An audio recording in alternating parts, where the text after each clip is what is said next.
On continue avec les dernières découvertes insolites de l'aura du web sur la grande toile. On va d'abord voir ce que ça donne quand la technologie, et on commence tout de suite, se met au service de l'Église. C'est-à-dire une application qui vous permet, alors tout le monde connaît Pokémon Go ou presque, cette application qui permet de chasser les Pokémon, qui a touché les adolescents, leurs parents, leurs grands-parents cet été. Ils se sont inspirés de Pokémon Go. Il ne s'agit pas de l'Église, mais d'une société indépendante qui s'est dit, voilà, on ne se confesse pas assez, il faut moderniser l'Église. On a un pape qui est très présent sur les réseaux sociaux et qui est très suivi.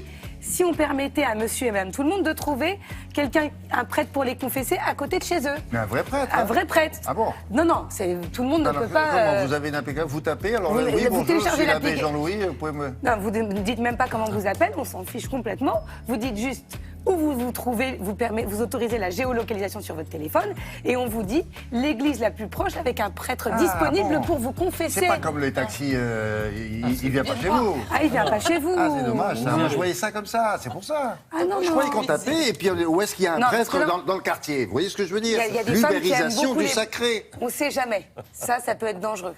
Ah, oui. Il pourrait y avoir du détournement de prêtres. Ah oui, avec des faux prêtres. Ou avec des femmes qui les séquestrent. Il y a des femmes qui aiment beaucoup les prêtres. C'est l'église, on vous indique où est l'église. On vous indique où est l'église avec un prêtre disponible. Disponible, et qui attend. Surtout, voilà, qui est prêt à prendre vos confessions. D'accord. On continue avec une très bonne initiative. On en avait parlé au tout début dans Télématin, ça s'appelle Optimiam. C'est une application qui permettait de lutter contre le gaspillage et de savoir tous les commerces de bouche qui avaient encore du pain, des gâteaux disponibles. Et ils vous faisaient moins 50% juste avant de fermer en vous disant on ne veut pas les mettre à la poubelle, donc on vous les vend moins cher. Regardez quelques images, ils ont eu une bonne idée. Ils ont créé un frigo collaboratif où lorsque vous partez en week-end, lorsque vous avez des réserves chez vous, et vous les mettez dans ce frigo, l'idée c'est d'en avoir plein et les gens viennent se servir. C'est-à-dire que plutôt que de jeter les aliments dont vous n'allez pas vous servir, eh bien vous les mettez dans ce frigo Optimiam et d'autres vont pouvoir en bénéficier. Stop au gaspillage, l'idée est bonne. Après, il faut trouver un moyen de faire en sorte qu'il n'y ait pas un seul frigo, mais plein de frigos dans différentes villes de France. Et on termine avec? Non, on ne termine pas avec, j'en ai encore 3. J'ai essayé, hein. Je vais très vite, on enchaîne tout de suite avec un bar spécialement conçu pour tous ceux qui font un peu la fête, ceux qui sont en train de nous regarder et qui viennent tout juste de rentrer par exemple.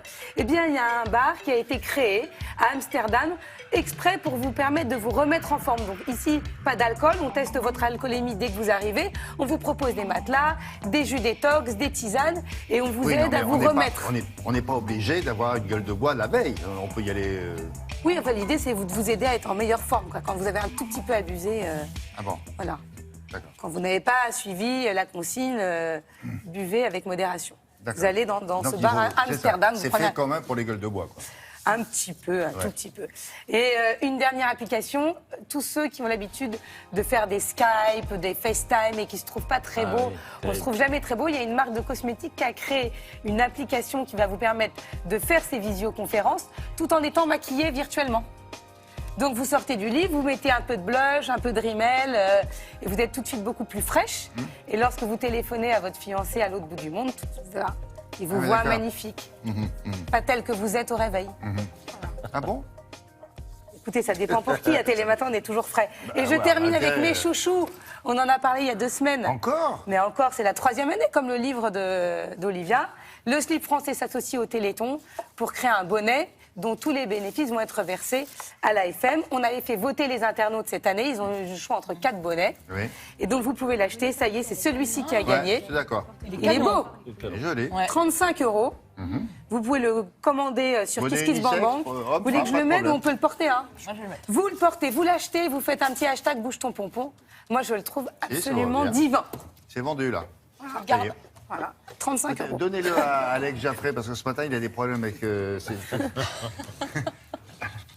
Il est parti, il a monté sur sa mobilette. Il est tout doux. Il est génial, hein. Oh là là, laissez-y. Il faut exploser le compteur. On en est à... Très chaud. On en est déjà à 25 000 € connectés. On espère faire plus que l'année prochaine. On avait fait 150 000. Bravo, merci.